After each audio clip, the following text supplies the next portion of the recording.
Ja nejauši garām gājējs ieklīstu Pīterboro vidusskolas sporta zālē, tad iespējams pat nobītos.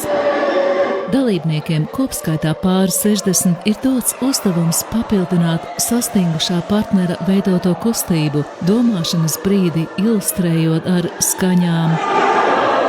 Par pārsteigumu dejotājiem lielākoties tiek slīpēti nevis deju soļi, bet gan doti dažādi neparasti uzdevumi. Mēs vienkārši strādājam pie jebkuras dejas emocionālās puses, sauksim tā.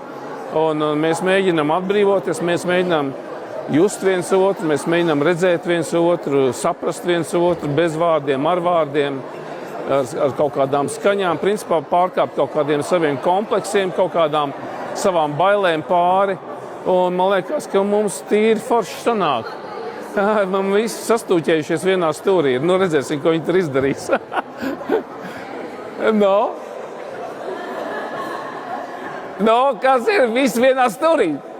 Te nav cilvēku. Kustamies! Siena ir kā baterija, no kuras atvienoties nedrīkst, un uzdevums ir pārvietoties no vienas malas uz otru. Var rāpties viens otram pāri, var rāpot, līst pa apakšu.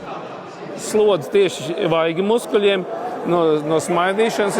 Es ceru, ka viņiem vakarā viņi jutīs šajos muskuļos kaut kādas sāpes. Nākamais uzdevums ir aizvērtām acīm attēlot mūziku cilvēkam, kurš to nespēj sadzirdēt.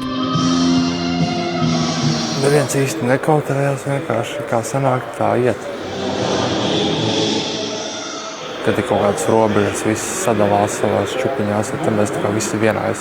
Atvērāmies ļoti no iekšienes, ne tikai, teiksim, kā kādas tehnikas, bet ļoti no paša būtības, no iekšienes. Uzticēšanās, galvenais uzticēšanās deju partnerim, ne tikai deju partnerim, bet arī dzīvē, un šo mēs arī šobrīd arī mācamies. Mums jau nav tāds, kas ikdienā atnāk un pamāca arī vadītājs. Tāpēc vienreiz gadā uzaicināt kādu horeogrāfu vai mākslinieku no Latvijas, man liekas, tas ir brīnišķīgs ieguvums mums pašiem kā dejotājiem un māksliniekiem šeit. Dejotāji ieradušies no tuvas un tālas apkārtnes, pat no citām valstīm. Latvijas atbraucām, jo uzzinājām, ka šeit ir šāda kolosāla meistarklase. Un man māsa dejo Anglijā, tautas deju kolektīvā Pērkonītis. Un mēs nospriedām, kāpēc neapvienot patīkamu ar liederīgo, neatbraukt ciemos un ekskursijā un pie viena arī dejot, darīt to, kas mums labāk patīk. Jā, tas patīk?